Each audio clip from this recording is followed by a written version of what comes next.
Hi guys, আসসালামু আলাইকুম। কি অবস্থা সবার? টেক এমসডি পক্ষ থেকে আমি দুলাল বরাবরের মতো আজকেও আসলাম।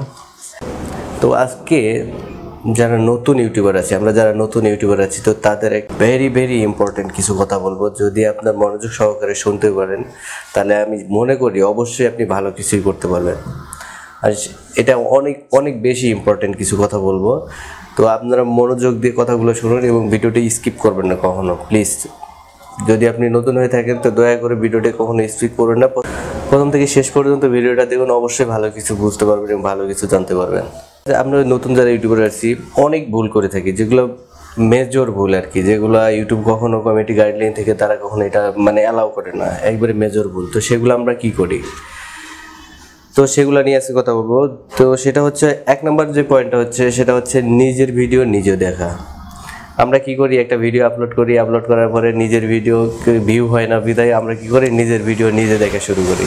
তো এইটা কখনো করবেন না। এটা করলে কি হবে, আপনার চ্যানেলটা ধীরে ধীরে ডাউন হয়ে যাবে, একবারে ইমপ্রেশন আসবে না, কোনো কিছুই হবে না, একবারে লো হয়ে যাবে। এটা এই কাজটা কখনো করবেন না। আপনার সবসময় মনে রাখবেন যে আপনি যে আপনার চ্যানেলটা যে মোবাইল থেকে ক্রিয়েট করছেন, যে ডিভাইস থেকে ক্রিয়েট করছেন, ওই ডিভাইসে আইএমআই নাম্বার এবং আইপি নাম্বার সব কিছু কিন্তু তাদের সার্ভারে সেভ থাকে অটো।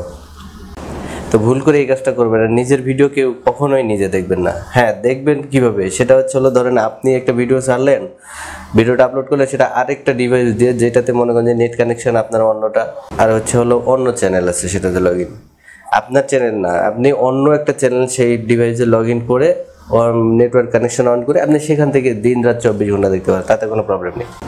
তো এইভাবে আপনি দেখতে পারেন, আপনার ফ্রেন্ডদের শেয়ার করতে পারেন, এভাবে করবেন। তো বেশি শেয়ার করা যাবে না, এটাও মাথায় রাখতে হবে, বেশি শেয়ার করা যাবে না। আচ্ছা, তো 2 নম্বর যে পয়েন্ট হচ্ছে সেটা হচ্ছে থাম্বনেল।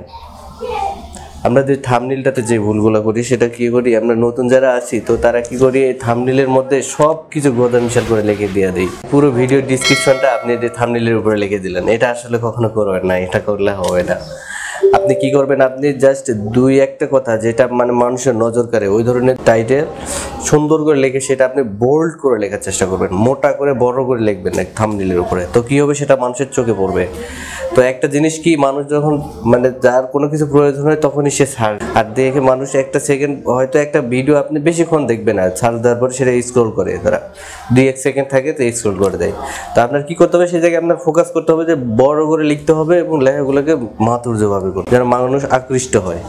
তো সেভাবে আপনার থাম্বনেলটা তৈরি করতে হবে। থাম্বনেলে গোজামিশাল করে সব কিছু লেখা যাবে না। তো 3 নম্বর যে পয়েন্টটা হচ্ছে প্রতিদিন ভিডিও আপলোড করা। তো আপনি কি করতেছেন, একটা ভিডিও আপলোড করতেছেন, একটা ভিডিও আপলোড করে আপনি সময় নাই কিছু নাই, আপনি আপলোড করে বই রইলেন, 4 দিন 5 দিন 1 সপ্তাহ 15 দিন পরে আবার একটা ভিডিও আপলোড দিতেছেন। এমনি হবে না ভাই, আপনার নির্দিষ্ট একটা টাইম মেনটেন করতে হবে। আপনি যে সময় একটা করে ভিডিও আপলোড করতেছেন তো ওই সময়টাতে ভিডিওটা আপলোড করবেন এবং কতদিন পর ভিডিওটা আপলোড করতেছেন সেই দিন পর আপনার ভিডিওটা আপলোড করতে হবে। আপনি আজকে একটা করলেন, 15 দিন পরে আরেকটা করতেছেন, এভাবে আপনার চ্যানেল কখনোই র্যাঙ্ক পাবে না।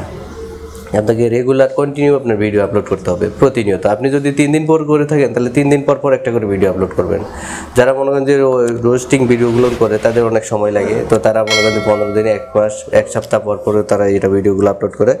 তো সেভাবে আপনি 1 সপ্তাহ পর যারা করে তো তাদের একটা নিয়ম আছে যে তারা 15 দিন বা 1 সপ্তাহ পর তারা ভিডিওটা আপলোড করবে। আপনি যদি প্রত্যেক দিন একটা করে থাকেন তাহলে প্রতিদিনই একটা করে ভিডিও আপলোড করবেন, সেটা হচ্ছে সবচেয়ে বড় ব্যাপার। আর আরেকটা কথা হচ্ছে 4 নম্বর যে পয়েন্টটা সেটা হচ্ছে মিউজিক কপিরাইট। তো আমরা কি করি, যারা নতুন ইউটিউবার আছি তারা মনে করেন যে বিভিন্ন জায়গা থেকে আমরা ভিডিও তৈরি করার সময় কি করি, বিভিন্ন জায়গা থেকে মিউজিকটা আনি, মিউজিক আনার পরে কি করি আমাদের ভিডিওর ব্যাকগ্রাউন্ডে মিউজিকটা দিয়ে দিই। তো আপনি এইভাবে করবেন না, এটা মিউজিক কপিরাইট সবচেয়ে বড় একটা ভুল। আর এটা কপিরাইট দিলে আপনি কখনো সেই ভিডিওটা অ্যালাউ করতে পারবেন না ইউটিউবে। তো সেটার জন্য আপনি কি করবেন, ইউটিউবে আপনার বিভিন্ন ফ্রি কপিরাইট মিউজিক, ফ্রি আপনার অনেক মিউজিক আছে, কপিরাইট মিউজিক ফ্রি অনেক মিউজিক আছে। তো আপনি সেখান থেকে যাই খুঁজে সেগুলো ডাউনলোড করে নিয়ে সেগুলো আপনি ব্যাকগ্রাউন্ডের পিছনে লাগিয়ে দিতে পারেন। সেক্ষেত্রে আপনার ভিডিওটাও ভালো হবে এবং সেটা সুন্দর হবে, সেটা কোনো কপিরাইট পড়বে না। আরেকটা হচ্ছে যেটা মূল, সেটা হচ্ছে ফেক টেক। আমরা যেটাকে ফেক টেক বলি সেটা কোনটা, সেটা হচ্ছে আপনি ভিডিওতে বলছেন এক কথা আর আপনি টাইটেলে বা থাম্বনেইলে দিয়ে রাখছেন আরেকটা, এটা হচ্ছে ফেক টেক। তো এটা কখনোই করবেন না, একটা অরিজিনাল ইউটিউবার কাজ কখনো এটা না যে একটা আপনি ভিতরে একটা দিয়ে দিলেন আর উপরে আপনি থাম্বনেইলে লিখছেন আরেকটা, কিন্তু ভিডিওতে বলছেন আপনি আরেকটা। এইটা কখনো করবেন না। এটা করলে কি হবে, আপনার জাস্ট ওই একটা ভিডিওই হবে, ভিউ হবে।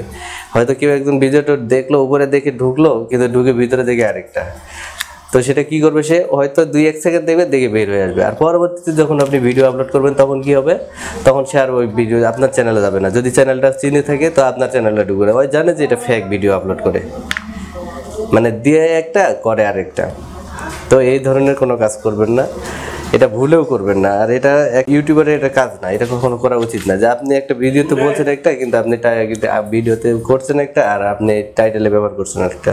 তো আশা করি আমার ভিডিওটা ভালো লাগবে। যদি ভিডিওটা ভালো লেগে থাকে তো প্লিজ চ্যানেলটা সাবস্ক্রাইব করবেন এবং পাশে থাকা বেল বাটনটি ক্লিক করে রাখবেন। তো ভালো থাকবেন বন্ধু, আল্লাহ হাফেজ।